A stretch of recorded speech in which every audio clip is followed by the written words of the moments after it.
Oke, selamat sore teman-teman di Blockers, sebutannya di Blockers. Oh, di Blockers. Di Blockers. Teman-teman ini sore ini di Yogyakarta kedatangan salah seorang, kalau menurut saya adalah seorang yang memegang peranan penting dalam industri musik. Nah, sebetulnya beliau ini asalnya dari Yogyakarta, tapi terus merantau ke Jakarta, 7 tahun malah melintang di Jakarta, masuk dalam industri musik. Nah, namanya Mas Nara. Mas Nara ini nanti akan kita gali bagaimana sebetulnya industri musik kita sekarang ini, karena seperti kita ketahui kan pernah mengalami masa kemasan gitu. Kemudian sekarang pandemi dan perkembangan teknologi juga menjadi hal penting. Nah, kita akan tanya kepada Mas Nara. Selamat sore. Mas Nara, gini loh. Ya. Kita mau tidak mau kan harus ikut teknologi, Mas. Nah, teknologi jadi digitalisasi, kemudian industri musik. Kemudian catatannya Mas Nara untuk industri musik kita itu seperti apa, Mas? Kalau catatan saya sendiri saat ini sebenarnya orang siapapun bisa untuk menjadi something. Oh, siapapun ya? Siapapun, asal dalam koridor lu punya karya, lu bisa direct karya kamu sendiri untuk menjadi naik kok. Gitu. Tidak harus, kalau dulu kan saya ngalamin dari label ke label, nawarin demo. Kalau sekarang itu udah berubah. Jadi nggak perlu lagi dong?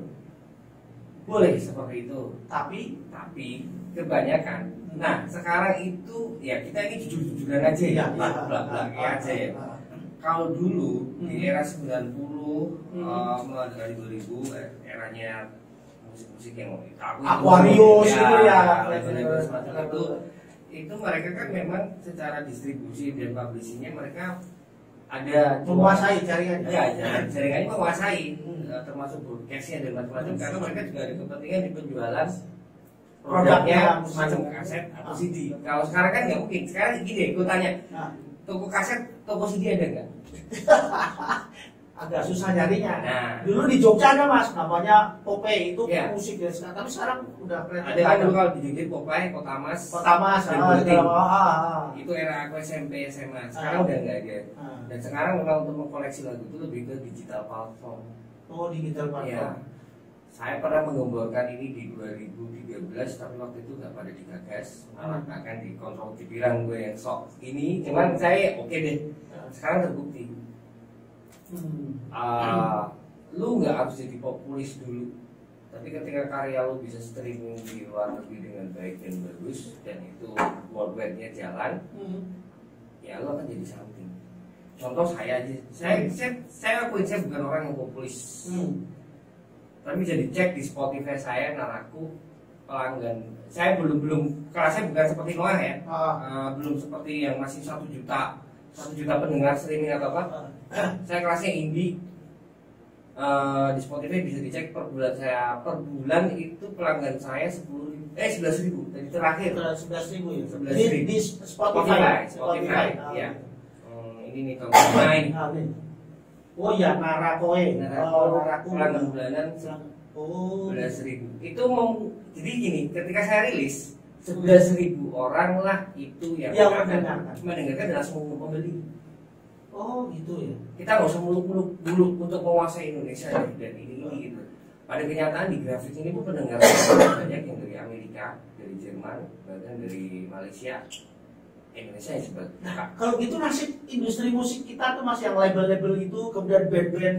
Tapi kan sebentar kan saya dengar Mas Nara kan juga berhubungan erat itu dengan Noah itu, dengan Mas Ariel lah katakan. Itu nasibnya seperti apa, Mas? Indonesia itu kita nggak bisa pungkiri, Mas. Orang tertarik itu karena populer dulu, baru Mas tertarik. Oh gitu ya? Iya. Sekarang kalau ke aku itu nggak mungkin lah, mesti Ariel lah, mesti kejualan ya itu. Cuman sih kalau saya lihat kalau untuk Noah sendiri tetap masih bisa jalan, karena sebenarnya musik itu bagi saya kan wira swasta juga.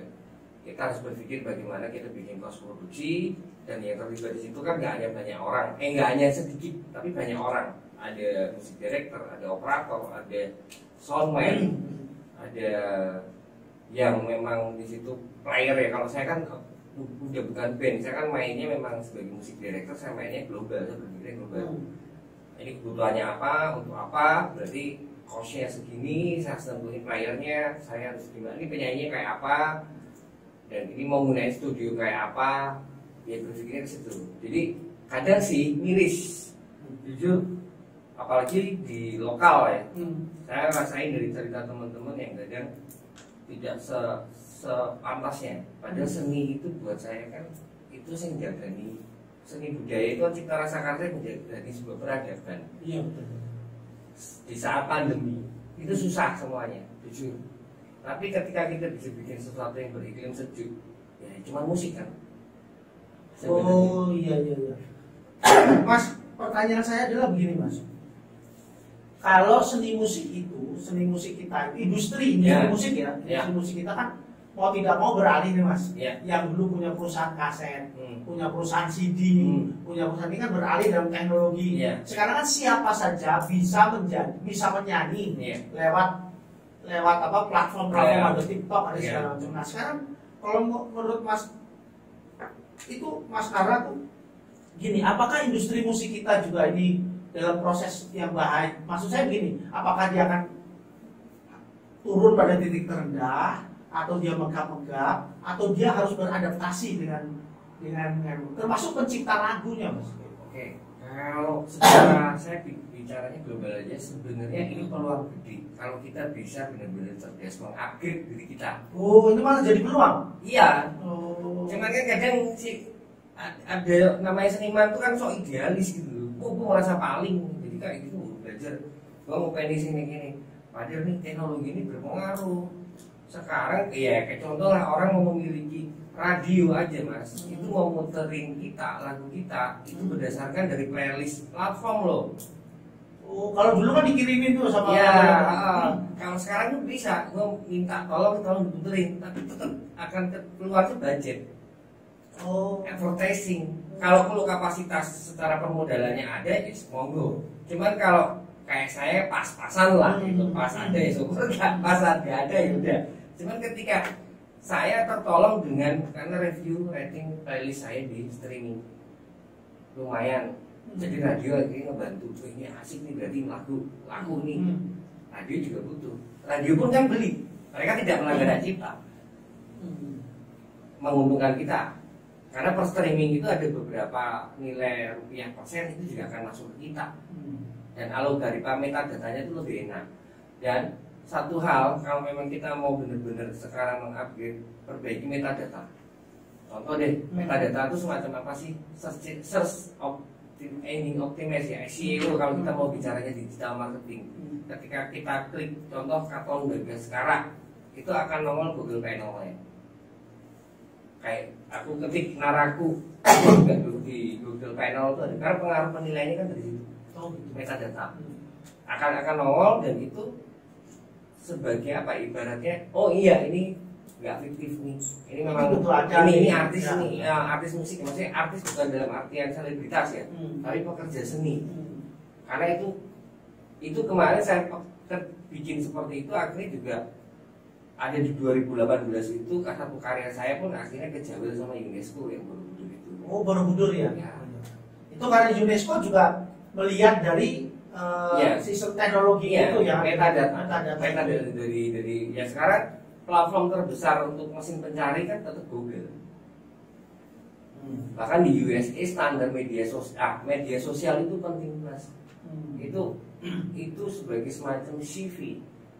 Apa yang kita lakuin, apa yang kita perbuat di media sosial itu ada satu cerminan penilaian. Oh ini berarti memang lu konsen di bidang tersebut gitu loh. Memang oh ini seorang aktor, oh ini seorang pelukis, oh ini seorang musisi. Itu sangat penting karena industri ya. Terus kalau aku lihat oke, peluangnya gede, dan siapapun seandainya lu memang punya musik yang bagus dan musiknya kamu orisinal, lu bisa jadi siapapun tanpa harus tergantung dengan label. Oh gitu. Dan nanti itu ketika kita masukin ke platform itu ada namanya teknik pitching. Pitching itu adalah karena kurator dari platform itu tersebut itu bukan mesin, tapi memang kurator, orang-orang yang memang berkompetensi, memang oh ini musik masuk kemana nih, vlog atau ballet atau playlist mana. Kan ini sekarang ada satu fenomena nih Mas, aku lihat juga tapi aku nggak mau ini ya, Iya. sebutin merek atau apapun. Ada teman-teman saya pun ketika, oh ini gue udah rilis nih di Spotify, udah bangga. Tapi ketika gue cek, lah nggak ada yang streaming lagu lu, pengikut lu bulanan aja cuma 3-4 orang biji. Satu tips lagi itu, makanya gunain teknik pitching. Pitching itu adalah kita menyodorkan, menawarkan ke kurator sana untuk bisa masuk ke playlist. Nah ketika sudah masuk ke playlist ini, resiko untuk bisa lagu itu sering terdengar itu lebih besar. Kayak punya saya lah contohnya ya, saya nggak usah jauh-jauh, dengan walaupun 11.000 per bulan tuh aku lumayan lah gitu kan. Dan otomatis lagu saya banyak didengerin orang. Nah, karena ya itu masuk ke playlist. Tapi kalau nggak masuk ke playlist ya susah. Itu memang membutuhkan apa ya? Satu, kita bikin karya yang original. Kedua, kita bikin karya yang bahwa lagu itu sebenarnya bukan terletak dari skill atau lo jago main musik atau apa, tapi kejujuran dan originalitas. Originalitas. Ya, karena saya sangat yakin nih Mas, satu, apa yang lo bikin pakai hati itu pasti diterimanya dengan hati. Dan musik itu akan mencari pendengarnya sendiri. Jadi genre-genre itu juga pasti akan punya ceruk-ceruk sendiri. Jadi jangan ngisi, wah gue harus ngetop, nggak usah, lo pede aja bikin, yang penting kamu jujur, kamu orisinal, dan bikinlah dengan hati. Terus yang ketiga ya, ibaratnya yang terakhir itu nothing tulus aja, berkarya aja. Terus kamu maintain sebenarnya secara digital marketing kamu yang baik, karena saat ini kan sarana yang tepat. Nggak bisa kita ngajarin panggung aja 2 tahun ini saya udah nggak manggung karena pandemi. Jadi artinya gini Mas, industri musik kita sekarang ini beralih dari panggung yang real menjadi panggung virtual. Iya, panggung virtual satu. Industrinya juga industri yang, maksud saya bukan industri real fisik itu, tapi juga dia berpindah menjadi industri yang teknologis digital. Terus gini Mas, di era kalau zaman dulu itu kan ada karya-karya monumental Mas, karya-karya legend lah, Plus lah, Chrisye. Nah kalau di era sekarang ini Mas, sekarang yang digital ini, Mas Nara mengamati nggak apa sih karya yang dianggap monumental gitu? Monumental buat saya itu karya yang di situ tuh mewakili masa bukan masa kejayaan ya, tapi itu revolusi ya. Kayak ini kan sebenarnya kita juga ngarahnya ke revolusi. Boleh percaya boleh enggak, sampai saat ini teman saya Eros, Sheila itu masih tertinggi. Oh, Sheila Seven untuk streaming dan penerima royalti. Oh gitu ya. Bahkan teman-teman Sheila aja juga kaget. Ini yang dengerin lagu itu apa ternyata dari generasi Z dan milenial, padahal Sheila lama ya generasi. Bahkan kita dari riset, dari hasil survei itu, yaitu tahun 9 musik saat ini kebanyakan kita bermainnya instan. Boleh seperti itu monggo hak, dan mau cover itu monggo. Saya nggak nyalain kita mau cover atau apa tuh nggak. Cuman kalau dari saya sendiri cover tuh kok kurang gitu ya. Karena itu sama aja kita bawa nama besarnya seseorang kan. Iya, kayak gue dari Permadani oh ya lah bikin sendiri lah nggak apa. Saya nyatanya Gendang Sutrisno almarhum ya. Iya, almarhum. Itu lagunya tertinggi loh di Amerika. Mata Indah Bola Bingkong. Iya. Aku masih ingat gitu. Itu tertinggi loh Mas. Oh gitu. Streamingnya. Jangan salah. Jadi artinya pasar kita tuh bukan hanya pasar di Indonesia ya Mas? Ya. Jadi maksudnya gini, ada perubahan mindset ya, pola global kita gitu ya? Ini tak buka aja data. Negara mana yang tertinggi, yang muterin saya? Amerika Serikat, Jerman, pertama Amerika, Jerman, Italia, Belanda, baru Indonesia ya?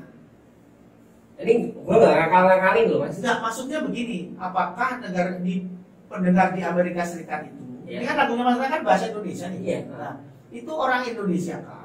Bisa jadi seperti itu. Atau orang sana kah? Atau gini maksudnya kisah Iren apik, bagus kan begitu? Atau mereka menganalisis itu karena ini apa iramanya, harmonisasinya atau apa itu Mas kira-kira? Kalau setelah saya pelajari memang kualitas mixing mastering itu berpengaruh. Oh itu ya, mixing dan masteringnya? Iya, mixing dan mastering. Terus ketika lo bikin musik itu ini bahasa marketingnya, dodolan lagu itu dodolan rasa mas. Oke. Ada beberapa testimoni lagu saya gitu, Rio ini lagu naik memang Rio. Itu ada teman saya, yang kebetulan memang ada di Dallas dan di Texas itu ngomong juga. Saya nggak tahu lagu ini artinya apa bahasanya, cuma saya bisa merasakan I like feel something for the song, bahwa ini orang sedang jatuh cinta, padahal dia nggak ngerti liriknya. Termasuk lagu-lagu bahasa Jawa, kayak Denny Caknan gitu, iya. Mungkin kayak gitu juga. Iya, jadi kalau aku melihat, ya, aku melakukan evaluasi semacam, kalau di Muslim mungkin kita berkholawat ya, tapi dengan teman-teman yang Nasrani saya lihat saat kita bermazmur atau kita itu menghadirkan rasa, berarti itu di situ ada Tuhan. Makanya kalau bikin sesuatu yang baik-baik dan sesuatu yang memangat itu natural aja, nggak usah dibikin-bikin, yang penting sekak mono, tapi ya tetap segi kualitas kita ini ya. Karena bikin musik mas, jujur aja itu seperti bikin film. Kalau kita mau belajar tentang benar-benar multimedianya, jadi ya kayak gini lah, kayak ada lagu enak ini didengerin sambil nyetir mobil, kayak gitu. Nah kita sebenarnya musik itu kan kayak bikin film. Kalau kan mikirnya udah bukan gue gimana main ngisi gitarnya, gue gimana, tapi direct saya bikin lagu. Namanya ini kemarin ini ya Livi, jadi memang Livi gue arahin, Liv, lu tolong nyanyi jangan kayak gini, lu tolong lu harus berubah, ini harus beda. Ternyata dia nurut, ngikut. Kenapa? Udah percaya aja sama gue, maksudnya atau. Dan saya belajar ini dari Mas Ahmad Dhani. Nah, saya belajar hal tersebut dari beliau. Memang harus bikin sesuatu yang baru dan cara pola yang baru. Contoh aja lagu Dewa yang baru, Freaking Elo ini cara nyanyinya juga lucu kan, nggak lumrah. Jadi ya seperti kayak yang pertama dibuat. Nggak melo, nggak mini, bukan mini. Itu sweet pop. Cuman sekarang itu kita harus bereksperimen. Bereksperimen tapi dalam koridor ini ya mas, benang-benangnya tetap tidak melepaskan unsur musikalitasnya, nyawa dan rohnya harus ada. Jadi kualitas musikalitas, kualitas harmonisasinya gitu juga menjadi satu yang enak didengar gitu.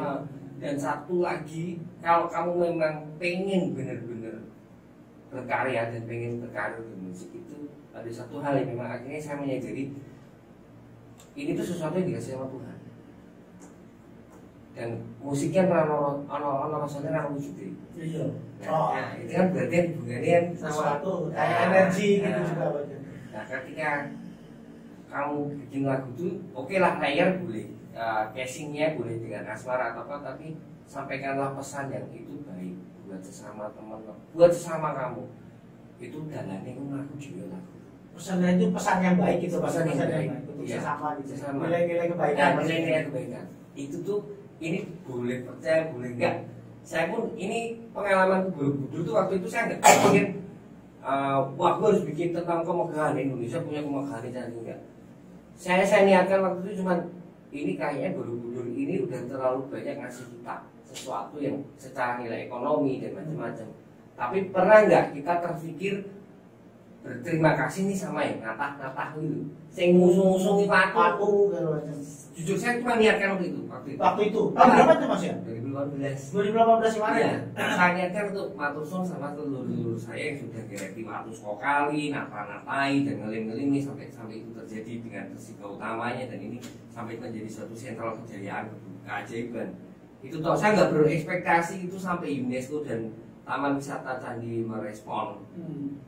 Tapi nggak tahu. Itu karena gini, UNESCO melihat itu sebagai bagian dari apa?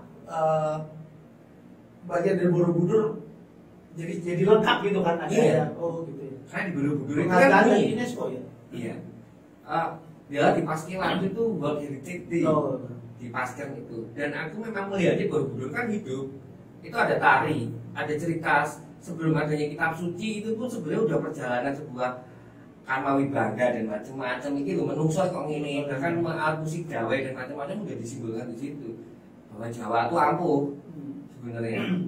Nah, dari situ kan tak niati, cuman itu tak wis matur suwun, akhirnya gue dapet. Dan itu saya anggap ya udahlah, ini berarti Tuhan punya maksud dengan talent yang dikasih Berarti Mas Dara sekarang dalam konsep bermusik dan dalam tanda petik industri musik, industri itu kan nanti akan ada transaksional, itu lebih kepada masuk ke mengikuti perkembangan teknologi ya, kayak gitu ya. Harus. Karena sekarang kalau kita nggak ngikutin, ya siapa yang mulai pengen tahu kita, Mas? Ibarat ya kalau kita nggak promoin sendiri, jagain label sendiri juga sekarang kepentingannya kan juga, lu kalau nggak untung ya nggak akan dipakai. Oke. Aduh, teman-teman sobat T-Blacker, T-Blockers ini luar biasa, nggak terasa udah 5 menit Mas. Ya, Gitu. seru. Jadi seru nih. Jadi teman-teman sekalian ada beberapa catatan penting dari obrolan saya dengan Mas Nara adalah yang pertama bahwa mau tidak mau, suka tidak suka, perubahan teknologi sebuah keniscayaan. Oleh karena itu semua harus bergerak ke sana, termasuk industri musik yang di dalamnya ekosistem musik ada senimannya, ada ada seniman pembuat lagunya, pembuat liriknya, pembuat semacam-macamnya, dan sosok seniman itu sendiri. Sarannya Mas Nara adalah ikutilah teknologi, karena sekarang ini teknologi memiliki peranan penting, salah satu bagian dari industri musik. Kemudian yang kedua yang catatan saya cukup penting adalah teman-teman harus berani melakukan inovasi, karena dengan inovasi bikin saja, masukin saja, karena itu akan menjadi catatan digital bagi karya-karya teman-teman sekalian. Dan yang terpenting terakhir adalah bagi kita semua, terutama teman-teman yang sering membuat lagu dan ini segala macam. Yang pertama, buatlah karya yang baik. Buatlah karya yang baik, karena karya yang baik akan memberikan jalan yang baik. Betul, Mas? Ya, energi positif akan selalu diberikan. Dan jangan lupa selalu ikuti perkembangan teknologi. Ini penting, kunci penting ketika teman-teman masuk ke dalam industri musik. Mas Naraku ini salah seorang yang mewakili sebuah generasi yang masuk dalam industri musik dengan basis teknologi. Dan beliau sudah merasakan bagaimana pentingnya teknologi sebagai bagian dari menghidupi dirinya sebagai seorang seniman. Ada T-Blockers ini akan banyak lagi hal-hal yang bisa kita gali, kita perbincangkan, tapi lain waktu. Sampai ketemu, salam. Oke guys.